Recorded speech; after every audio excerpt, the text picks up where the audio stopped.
नमस्कार दोस्तों, आप सभी का मैथ्स इम्प्रूव में स्वागत है। आज हम लोग टॉपिक पढ़ चुके हैं पिछले सेशंस में, आज हम लोग उससे रिलेटेड कुछ प्रैक्टिस देखेंगे। प्रैक्टिस क्वेश्चन लेके आया हूँ आपके लिए। तो आई होप आपने दोनों वीडियो देखे होंगे, इससे पहले वाले जो जितने भी टॉपिक मैंने कराए हैं। आज मैं आप लोगों को, जैसा कि मैं बता चुका हूँ पहले ही, कि मैं ऑप्शन से आपको क्वेश्चंस कराने वाला हूँ और जिसमें आप लोगों को काफ़ी कुछ सीखने को मिलेगा। तो आप अच्छे से ध्यान से देखिएगा इस वीडियो को, ठीक है। और इस वीडियो को पूरा देखिएगा ताकि आप पूरा कॉन्सेप्ट समझ पाए, ठीक है। तो चलिए शुरू करते हैं, जिसमें मैं आप लोगों को बताने वाला हूँ आज की ऑप्शन से कैसे क्वेश्चंस को करेंगे। इसमें क्या होता है, ऑप्शन से नहीं करते हो आप, या वही मतलब वैकल्पिक विधि अपनाते हो एक्स वाई जेड मान के, तो थोड़ा सा आप लोगों का कैलकुलेशन जो होता है उसमें गलती होने के चांसेस काफ़ी बढ़ जाते हैं, जिससे एग्जाम में क्या होता है, माइंड प्रेशर बढ़ जाता है, जिससे कई क्वेश्चन छूट भी जाते हैं, क्योंकि 50 क्वेश्चन करने होते हैं मैथ के, जिसमें कई क्वेश्चन छूट भी जाते हैं। अगर आप लोगों का तरीका अगर स्मूथ है, जिससे आप आसानी से क्वेश्चन को कर पाते हैं, तो आप इरिटेट भी नहीं होंगे एग्जाम में, और आप अच्छे से जो क्वेश्चन टफ आते हैं उसको टाइम दे पाएंगे, ठीक है, इसमें टाइम बचा के।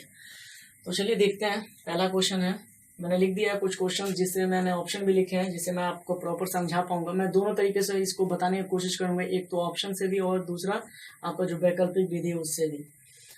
और ज़्यादा फोकस मेरा रहेगा कि ऑप्शन से ही कराऊं, ताकि आप लोग भी एग्जाम में ऑप्शन से ही परफॉर्म कर पाएंगे। चलिए देखते हैं पहला क्वेश्चन क्या है। पहला क्वेश्चन है, संख्या 16 और 4 का मध्य समानुपाती क्या होगा। तो मैंने आप लोगों को बताया था, ये तो ऑप्शन इसलिए नहीं लिखा मैंने क्योंकि ये ऑप्शन से नहीं है, डायरेक्टली होगा, ये ऑप्शन पर डिपेंड नहीं कर रहा है। तो मैंने बताया था मध्य समानुपाती 16 मैंने माना था x, और इसका चौथा 4, मतलब सॉरी 16 और 4 का मध्य 16 और 4 का मध्य समानुपाती मैंने x माना था। मैंने बताया था इनका जो रेशियो होगा वही रेशियो इनका होगा। तो इस कंडीशन में 16/x बराबर क्या होगा, x/4। तो आप देख रहे होंगे x स्क्वायर इक्वल टू कितना आ जाएगा, 64। 16 चौको 64, तो x बराबर आपकी वैल्यू कितनी हो जाएगी, 8, ठीक है। तो इसका आंसर 8 हो जाएगा। तो ये आसान सा क्वेश्चन मैंने इसलिए लिया है कि ताकि मैं बता पाऊँ कि इससे रिलेटेड भी क्वेश्चन पूछे गए हैं। इस छोटे से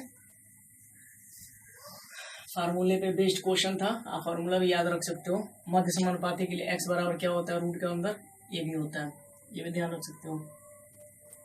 तो दूसरा क्वेश्चन है, 15/19 के प्रत्येक पद में से क्या घटाया जाए। मतलब इसमें से कोई एक चीज घटानी है कि संख्या 3 और 4 के अनुपात में हो जाए। तो मैं सबसे पहले ट्राई करूंगा कि 15 में से एक घटाया जाए। तो आपको ध्यान रखना है ये फटाफट कैसे होगा, मैं तो फटाफट बता सकता हूँ। 15 में से एक घटाओगे तो आप यहाँ पे इस वाले में से एक घटाओगे तो 14 मिलेगा। 14 के उसके बाद से आपको क्या करना है, ये जो 14 है, 14 का मल्टीपल चेक करना है कि क्या ये 14 3 से विभाज्य हो रहा है, मतलब 3 से कटना चाहिए। तो आप देख रहे हो 14 नहीं हो सकता, तो एक ऑप्शन में मतलब आंसर नहीं होगा। फिर से आपको क्या करना है, इस 15 में से 2 को घटाना है। 13 है, 13 3 से कट रहा है, नहीं कट रहा, तो यहाँ पे देखा जाए तो 13 में आंसर नहीं होगा। फिर से 3 को आप चेक कीजिए घटा के, तो 3 को जब 15 में से घटाएंगे तो आपका आएगा 12। तो 12 को आप देख सकते हो 3 से कट रहा है। फिलहाल यहाँ पे एक चीज़ और ध्यान रखना, अभी एक और ऑप्शन बाकी, इसको भी वेरीफाई करना होगा।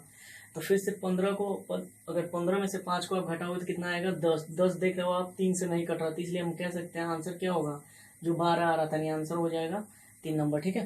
तो एक बार और समझाने की कोशिश करता हूँ। जैसे आपको करना क्या है, इसमें जोड़ना हो या घटाना हो तो ऑप्शन को ट्राई करना है। तो पहला ऑप्शन आपने घटाया, कितना आया, 14। 14 को देखा आपने, अगर 14 आया है तो 3 के मल्टीपल में होना चाहिए। 14 आने का मतलब क्या, ये हमारा आंसर है। तो आंसर अगर ये 14 है, चलिए मैं आपको ऐसे समझाता हूँ। मान लीजिए एक मैंने घटाया तो ये 14 आया, यहाँ से एक घटाया तो ये आ गया कितना, 18। तो आप जब इसका रेशियो ले रहे होंगे, जब इसका अनुपात लेंगे आप, तो कभी भी 3 और 4 का नहीं बन पाएगा, क्योंकि यहाँ पे 3 कब आएगा, जब इसमें 3 शामिल होगा तभी तो 3 आएगा, तो 3 इसमें शामिल नहीं है। सेम इसी प्रकार यहाँ पे 2 के लिए देखेंगे तो यहाँ पे 13 आएगा, 13 में भी 3 शामिल नहीं है। फिर 3 से अगर मैं देखूंगा 15 में घटा के तो 12 आएगा, 12 में 3 शामिल। तो कह सकते हैं कि ये वाला ऑप्शन हो सकता है। फिर से एक और बच रहा है, इसको भी ट्राई करना पड़ेगा, ठीक है। तो इस तरीके से हम इस क्वेश्चन को कर सकते हैं तेजी से। नेक्स्ट बात करें, ये वाला काफी लोग इसमें क्वेश्चन में प्रॉब्लम क्रिएट करते हैं, जैसे इसमें काफी टाइम लग जाता है, लेकिन मैं आसानी से इसको देखिए कैसे कराता हूँ। जैसे यहाँ पे है पुनीत और अप्पू की वर्तमान आयु का अनुपात, देखिए यहीं से क्वेश्चन सॉल्व हो जाएगा। यहीं से, यहाँ से अगर थोड़ा सा मिस्टेक, मतलब ऑप्शन के ऊपर डिपेंड करता है यहीं से होगा या नहीं होगा। जैसे यहाँ पे पहले स्टेटमेंट पढ़ा, उसके बाद से तुरंत लास्ट स्टेटमेंट पढ़ना है। पहला स्टेटमेंट क्या है, पुनीत और अप्पू की वर्तमान आयु का अनुपात इस रेशियो में है। और लास्ट क्या कह रहा है, पुनीत की वर्तमान आयु क्या है। तो आपने देखा पुनीत की वर्तमान आयु 2 के मल्टीपल में है, मतलब 2 है, तो इसका मतलब जो भी आंसर होगा पुनीत की आयु के लिए वो 2 के गुणनफल में होगा। जैसे 3 है, नहीं हो सकता, क्योंकि 3 में 2 नहीं आ सकता। 6 है, हो सकता है। 9 है, नहीं हो सकता। 4 है, हो सकता है। मतलब यहाँ पे 2 ऑप्शन मिल गए, यानी 6 और 4। अब आपको क्या करना है, इस कंडीशन में एक को लेके वेरीफाई कर देना है। मान लेते हैं 6 है अगर, तो इसका मतलब रियल में कितना होगा, मैं इसको जरा मिटा दूं। मान लेते हैं आपका आंसर अगर यहाँ पे 6 है, मैंने मान लिया। कभी कभी क्या होता है, हर एक ऑप्शन कट जाएगा, केवल आंसर मिल जाएगा डायरेक्ट। फिलहाल यहाँ पे 2 नॉर्मली मिल चुका है, 6 और 4। तो मान लेते हैं अगर 6 है तो 2 3 6, मतलब कहने का मतलब अगर ये 6 वर्ष है तो रियल में 6 है। और यहाँ पे अगर 2 3 6 है तो 3 3 ये 9 होना चाहिए, है ना। मतलब ये रियल में 6 वर्ष था और ये रियल में 9 वर्ष है। अब आपको क्या करना है, 3 वर्ष बाद के लिए चेक करना है। 3 वर्ष बाद अगर बात करेंगे तो ये इस कंडीशन में 9 हो जाएगा और इस कंडीशन में ये 12 हो जाएगा। अगर ऐसा होगा तो क्या ये इतना अनुपात बना पा रहा है, तो आप देख रहे हैं 3 3 9 3 4 12, ये इतना बना पा रहा है, ठीक है। तो इसका मतलब ये है कि हमारा आंसर डायरेक्टली कितना हो जाएगा, बी ऑप्शन हो जाएगा। फिर से मैं 4 के लिए भी चेक करके दिखा देता हूँ आपको। 4 नहीं होगा आंसर, कैसे, चलिए देखते हैं। मान लेते हैं अगर ये 4 होता, रियल में 4 होता, तो अगर ये 4 होता तो 2 दूना 4, तो 3 दूना 6 होता। अब मैं यहाँ पे 3 वर्ष आगे जाना चाहता हूँ, तो ये 3 वर्ष के बाद 7 होता और ये कितना हो जाता, 9 होता। तो 7 और 9 का रेशियो बनना चाहिए था, जो 3 और 4 का दे रहा है। इसका मतलब ये वाला ऑप्शन नहीं होगा, तो हमारा आंसर क्या होगा, बी नंबर। तो आपने देखा कितनी आसानी से हम इसको कर सकते हैं। अगर आप इसे वैकल्पिक विधि से करेंगे तो थोड़ा सा टाइम लगेगा। आपको क्या करना होगा, उम्र मानने पड़ेंगे, 2x और क्या मानना पड़ेगा, फिर आपको मानना पड़ेगा 3x, ठीक है। पहले वाले पुनीत का 2x और दूसरे का 3x। अब कह रहा है कि 3 वर्ष बाद, तो 3 वर्ष बाद 2x प्लस 3 हो जाएगा और इसका क्या हो जाएगा, 3x प्लस 3 हो जाएगा। बराबर में कितना अनुपात बन जाता है, 3/4। और आप तिर्यक गुणा वगैरह करके x की वैल्यू निकालोगे, तब तक आप ऐसे करके आगे बढ़ सकते हो। चलिए मैं इसको मिटा देता हूँ, नेक्स्ट क्वेश्चन देखते हैं। तो चलिए चौथा क्वेश्चन देखते हैं। चौथा क्वेश्चन आप एक बार वीडियो पॉज करके करने की कोशिश कीजिए, आपको समझ में आ जाएगा कि आपका मेथड और मेरे मेथड में कितना अंतर है। आई होप आपने कर लिया होगा। चलिए देखते हैं। एक थैली में 1 रुपये 50 पैसे तथा 10 पैसे के सिक्कों का अनुपात इतना के अनुपात में 3:4:8। यदि इस थैली में कुल धन यानी कुल रुपये 116 रुपये हो तो 10 पैसे के सिक्कों की संख्या क्या होगी। इसको काफ़ी बच्चे कंफ्यूज हो जाते हैं, इस क्वेश्चन को कैसे करें। तो चलिए मैं बताता हूँ आसान तरीका, जो मेरा तरीका है ऑप्शन से ही, ठीक है। तो एक चीज़ और ध्यान रखिए, ये ऑप्शन मैंने अपने तरफ से नहीं लिए हैं, मैंने अरिहंत नाम के बुक से लिए हैं। अरिहंत नाम के बुक से ही लिए, ऐसे ऑप्शन मैंने सेट नहीं किया है कि मैं बता रहा हूँ, ठीक है। तो चलिए देखते हैं 4 नंबर क्वेश्चन क्या कह रहा है।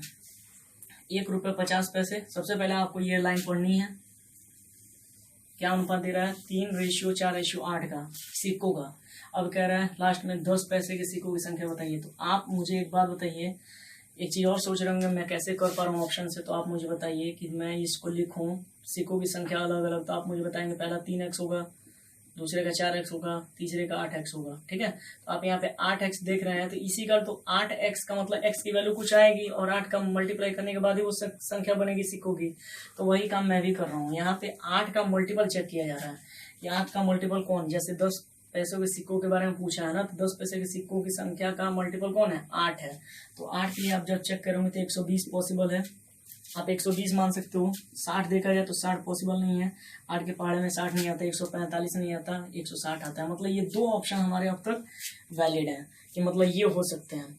अब आपको क्या करना है, अब तो ये 2 ऑप्शन बच गए और ये आंसर नहीं निकला, तो इस कंडीशन में आपको क्या करना है, अब मान लेना है कि मान लेते हैं अगर कि हमारे सिक्के कितने हैं, 120 हैं। तो आप मुझे बताइए अगर 8 का वैल्यू 120 है तो 1 यूनिट की वैल्यू कितनी हो जाएगी। तो आप बताएंगे 15 यूनिट हो जाएगी, 15 सिक्के हो जाएंगे। 1 यूनिट के जगह कितने हो जाएंगे, 15 सिक्के हो जाएंगे।